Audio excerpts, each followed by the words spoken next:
এই মতিউর রহমান মাদানী নামক এরা যে ফতুয়া দিয়েছে, নিঃসন্দেহে এগুলো গাদ্দারি আর ধোঁকাবাজি ছাড়া আর কিছুই না, দালালি ছাড়া আর কিছুই না। এটা সম্পূর্ণ তারা দালালি করছে ওই সময়ের মতো, কারণ এদের দলটাই তৈরি হয়েছে তখন। আপনারা একটু ইতিহাসের দিকে নিয়ে যাই। আপনারা জানেন যে আহলে হাদিস নামক এই ফেরকাটা তৈরি হয়েছে ইংরেজ খেদা আন্দোলনের সময়, যখন শাহ আব্দুল আজিজ মুহাদ্দিস দেহলভী রাহিমাহুল্লাহ তাআলা তিনি ডাক দিয়েছিলেন জিহাদের, যে ইংরেজদের বিরুদ্ধে এখন জিহাদ করা ফরজ হয়ে গেছে। এই ফতোয়া যখন জারি করলেন, তখন তো তার মুখে চাপা মেরে তো এই ফতোয়া উল্টাইতে পারবেন না। তখন তারা এর বিরুদ্ধে দাঁড় করিয়েছেন ওলামায়ে সুদেরকে। ওলামায়ে সুদের একটা দলকে দাঁড় করিয়ে তারা এর বিরুদ্ধে উল্টা ফতোয়া জারি করেছে যে ইংরেজদের বিরুদ্ধে জিহাদ করা, যুদ্ধ করা জায়েজ নয়। এই ফতোয়া পাল্টা দেওয়ার জন্য তারা এই দলটাকে দাঁড় করিয়েছে। তখন থেকেই তারা ইসলামের বিরুদ্ধে ফতোয়া জারি করেছে, ফতোয়া দিয়েছে, ইসলামের বিরুদ্ধে কাজ করেছে। তো এখন যেই দলটা প্রতিষ্ঠিত হয়েছে না হকের উপরে, ইসলামের বিরুদ্ধে আচরণ করার জন্য, তখন তারা কি ইসলামের পক্ষে টানবে? এটাই তো স্পষ্ট।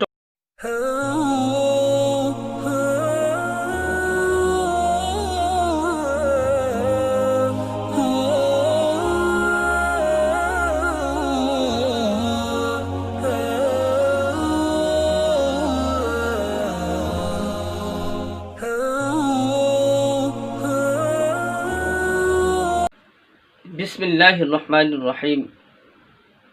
সম্মানিত দর্শক শ্রোতা মণ্ডলী, যারা আমাকে শুনছেন দেশ ও প্রবাস থেকে, সকলকে জানাই আন্তরিক মুবারকবাদ ও সালাম। আসসালামু আলাইকুম ওয়া রাহমাতুল্লাহি ওয়া বারাকাতুহু। দর্শক, আজকে আপনাদের সামনে যে বিষয়টি উপস্থাপন করতে চাচ্ছি, আপনারা দেখে হয়তো অবাক হয়ে যাবেন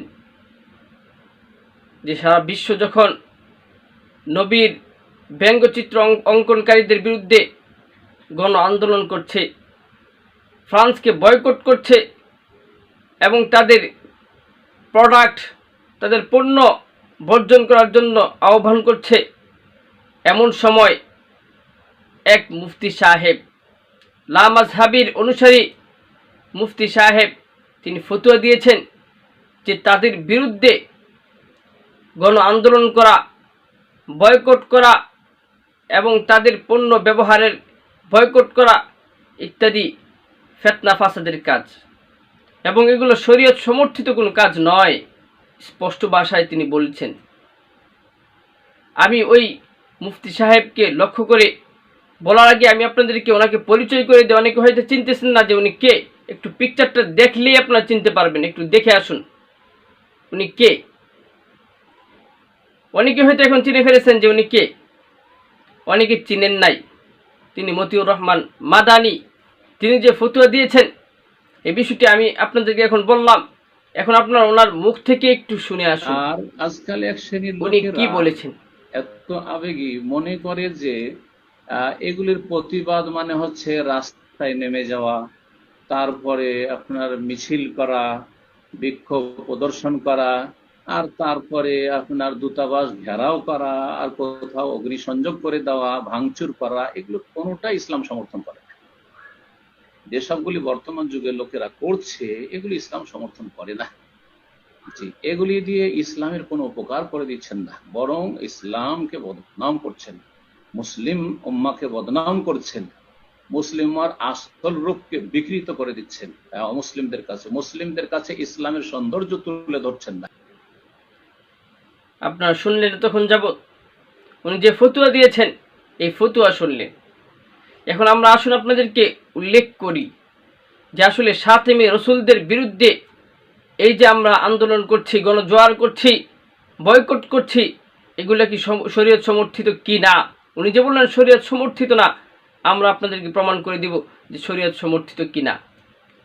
আমরা আপনাদেরকে প্রথমে স্পষ্ট উল্লেখ করতে চাই যে কোরআনে আল্লাহ তাআলা স্পষ্ট উল্লেখ করেছেন, ওয়াল্লাযীনা ইউযুনা রাসূলাল্লাহি লাহুম আযাবুন আলীম।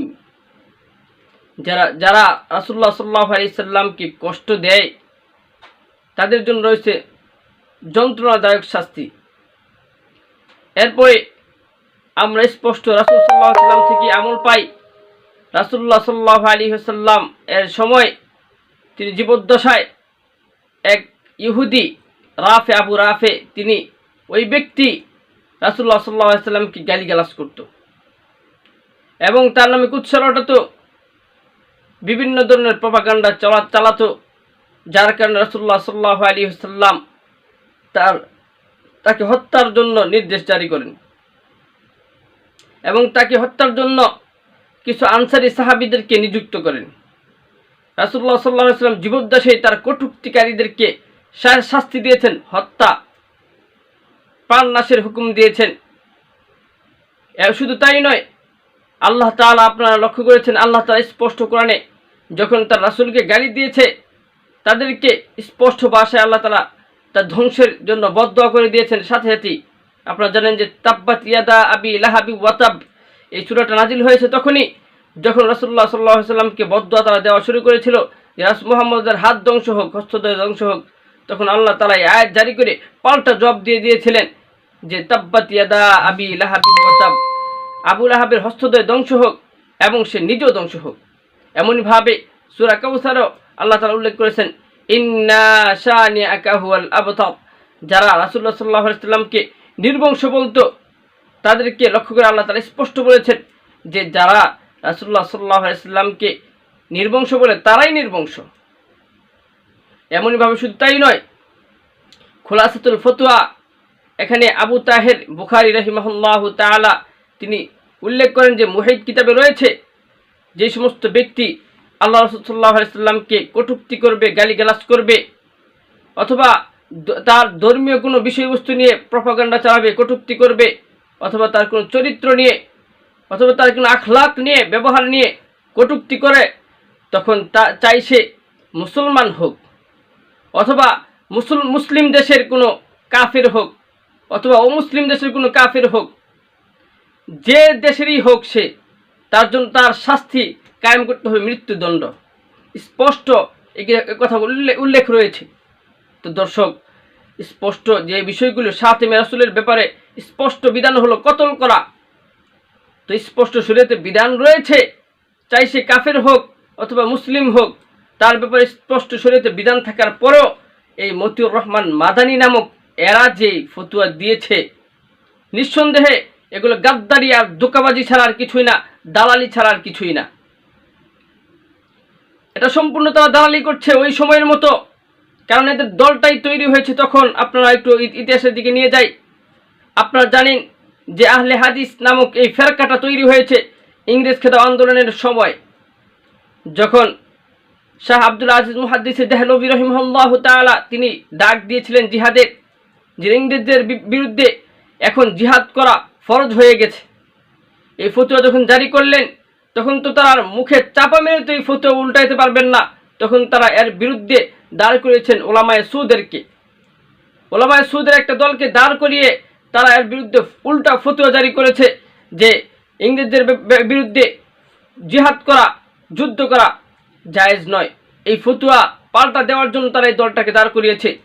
তখন থেকেই তারা ইসলামের বিরুদ্ধে ফতোয়া জারি করেছে, ফতোয়া দিয়েছে, ইসলামের বিরুদ্ধে কাজ করেছে।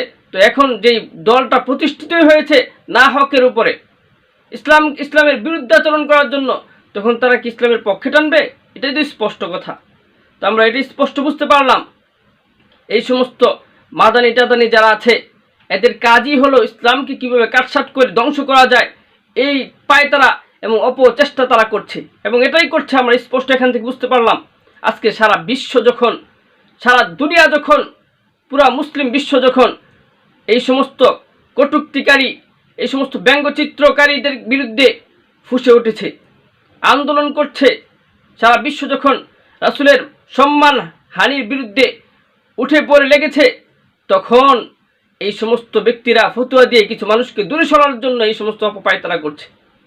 আমি স্পষ্ট ভাষায় বলতে চাই, যারা এই সমস্ত কাজে, এহেন কাজে জড়িত, তাদেরকে তওবা করে ফিরে আসতে হবে, অন্যথায় তাদেরকে আমরা বয়কট করব। এই সমস্ত ফ্রান্সবাসীদের মতো, নবী কটূক্তিকারীদের মতো তাদেরকেও বয়কট করতে হবে।